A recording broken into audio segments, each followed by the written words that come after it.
Ниту грејс периодот кој земјава го доби од Европската Унија, а важеше заклучно до денес, 1 јуни 2026, не беше доволен за Македонија да ги исполни своите обврски во делот на реформската агенда.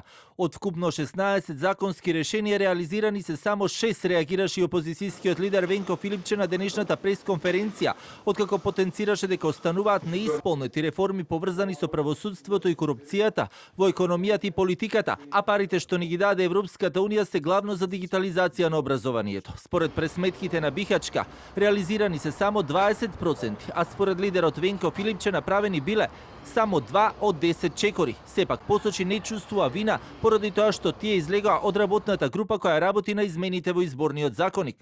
Еве веќе се касни година дена, веќе сме добиле продолжување на рокот и повторно од 10 закони кои што требало да се донесат лани во јуни, па е продолжен рокот до овој јуни, донесени се само 2. Владата баре изговори зашто реформската агенда да каже дека не е исполнета. Па сега крив е Социјалдемократскиот сојуз на Македонија.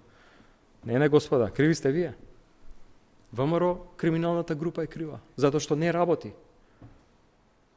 Се им стана битен изборниот закон, а овие други над 30 кои што не се спроведени, како тоа ќе го објаснат? И за тоа е Социјалдемократскиот сојуз на Македонија крив. Од власта пак и натаму оптимисти дека ќе се исполнеле најголем дел од како што велат за останатите задачи, но и како аргумент го наведува и последниот извештај на Европската комисија според кој Македонија сработила најмногу на планот на реформската агенда во второто полугодие од 2025 година, споредбено со своите соседи.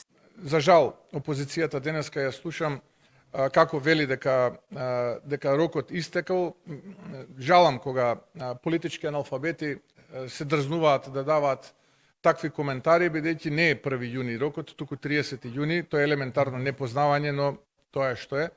А сега се вратам на суштината. Ние сме заклучно со декемврискиот извештај вистински фронтранери, на второ место Албанија, трето е Црна Гора, во регионот на Западен Балкан, и ние користиме најголем дел од средствата како резултат на завршените реформи и испорачаните чекори.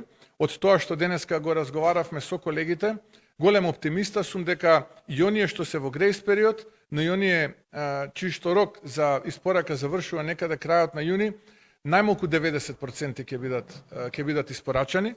Она пак што и натаму треба да се реализира и носењето на новиот кривичен закон со цел да се направат и реформи во изборното законодавство, да се направи список на државните предпријатија, да се даде законски утврдена висина на средствата на судството и обвинителството, да се опремат институциите за борбата против корупцијата и слично.